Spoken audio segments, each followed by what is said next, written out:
Now God said, in the beginning was the Word, and the Word was with God, and the Word was God. He said, let there be light, and there was light, creating light with the sound, vibration, and frequency of his voice. The Word is God.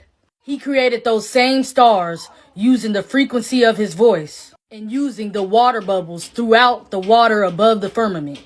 His voice was so powerful that it allowed the bubbles to collapse, making dancing water glimpses of light. See, Japanese scientist Masaru Emoto came up with a new way to capture messages through water.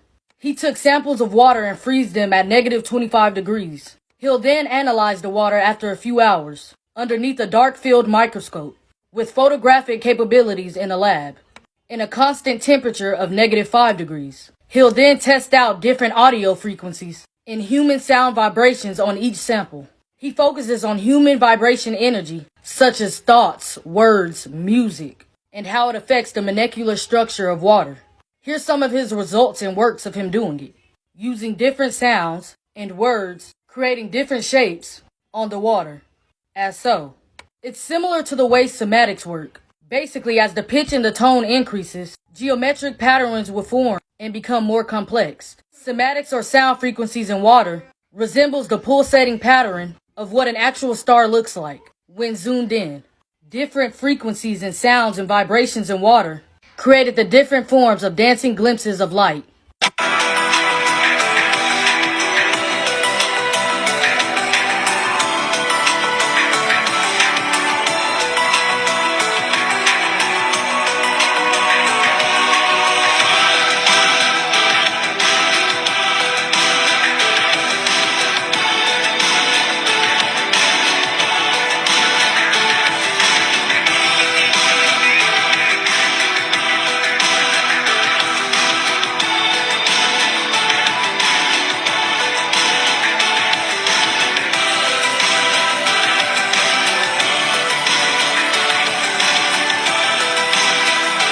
The Book of Enoch also talks about how lightning comes from the stars, but they will not lose their form.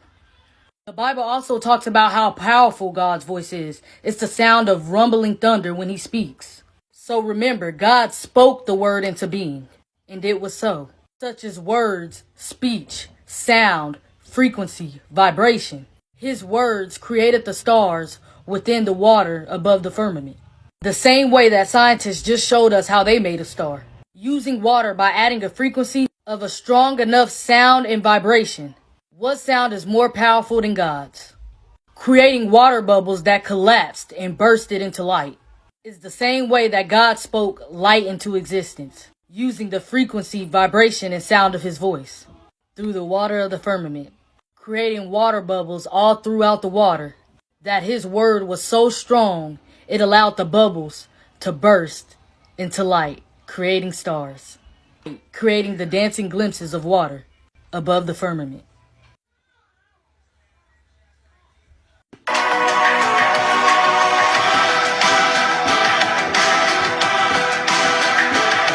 So always remember, in the beginning was the Word, and the Word was with God, and the Word was God. The Word, frequency, sound, vibration, speech, sound wavelength. What a great way to introduce this topic. I thank you, brethren, for being here with me, for bringing that majesty that the Heavenly Father's put into your spirit and coming over into this realm of reality and dining amongst kings is truly an assurance for me. So, brethren, you are the Word, those dancing stars created by the Father's Word. Brother, you are special. Brother, you were made and put here for a purpose. Just like the stars in the sky, all the beautiful luminaries that the Father pronounced with his voice and beautifully pushed into the cosmos and stretched out the firmament. So you, brother, you're doing the same thing right now. The Father is making a way in your life for you to be a shining star. For you to be that great luminary that brings light upon this world through his law. You see, brothers, in the spiritual realm, we understand that the law truly is more than just words on a page, but the law truly is something that we live by. It's something that we understand. It's something that we understand. It's something that we overstand. It's something that we truly must become. You see, the law truly is a vibration of reality, truly is a vibration of creation, truly is a vibration that ends all stagnation. Just like the stars, the sun, the moon, they all have their dance that they do. So we do as well. Our dance is the cosmic law of creation. Those beautiful 10 commandments, 613 commandments that the Father gave us that matches up with the 613 organs, sinews, and bones that we have inside of our bodies. You see, brethren, I tell you truly, the Bible is more than just an emotional guidebook. The Bible is an intelligence quotient given to our people to rule and dominance. And so we must understand that the Father has given us the blueprint towards rulership. Just like the stars were above, so are you. Just like all the other nations have to look up at the stars, so do you. But brethren, I will tell you, it will only become true once you do what you do and follow the law, because brethren, you are the Hebrew. Brethren, truly, although we can feel that emotional power that the Father has given us in realizing that we are the Kokab, the stars, we must realize that there's no piece of bread that's one-sided. And so we must understand that although we are the stars, if we don't act like we're the stars, we'll be brought down to the earth. Because brethren, don't you know that the soil of the earth has stardust in it? No, that was not hyperbole. That was real facts. And so the Father is letting you know that if you really want salvation, you must seek for the higher level, because if you don't, you'll be brought down to the lower level. Because your DNA, your bloodline can go either way. Because brethren, just like our ancient fathers told us, our great servants told us, Rab Shaul, that we wrestle against flesh and blood. There's principalities of wickedness in high and low places. Might have been John in Revelations. However, the point still remains. We are all at war within us. If you are an awakened Israelite man, not just even an awakened Israelite man, if you're a man, period, who's seeking any form of righteousness within his life, you'll understand that the true battle that a man has within himself, I'm a so-called black man, so I speak on what I go through. Your main battle is not within any other nation of people. Your main battle is not with your woman. Unfortunately, that's what a lot of our brothers think on the internet, going back and forth with the broads on the internet when all you need to be doing is set down the law. But the Most High has given you to set your family in truth. Anyway, I'm not going to chase that rabbit right now. You see, because our main enemy that we have to fight is this flesh, is this earth, is this body that wants to destroy us, that wants to bring it down to where it came from. But the spirit, which comes from above, will bring us back to where it came from as well. And so right now, brother, you have a war that's going on inside of you. I know. We all go through it.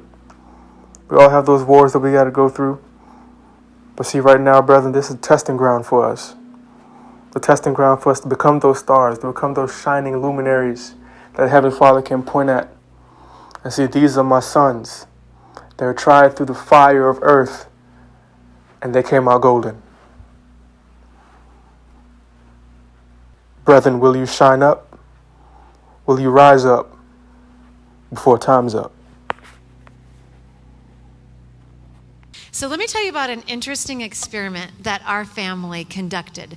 Last April, a friend of mine told me about this really intriguing and slightly weird, well, okay, it's really weird, experiment, and I couldn't wait to try it.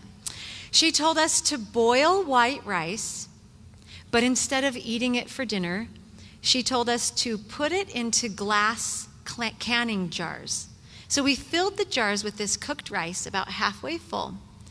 And then after tightly twisting on the lids, we labeled the jars in permanent marker. One we labeled love, and the other one we labeled hate. And we put the jars in 2 different rooms. And every day we would talk to the jars as they were labeled. We would go into the love jar and we would say things like, "You are the prettiest white rice. We love you. We are so happy you came to our house." And then, using our meanie head voices, we would say to the hate jar, "You are ugly. We wish you didn't live here. You're going to turn brown." Well, admittedly, it was a little weird to talk to rice.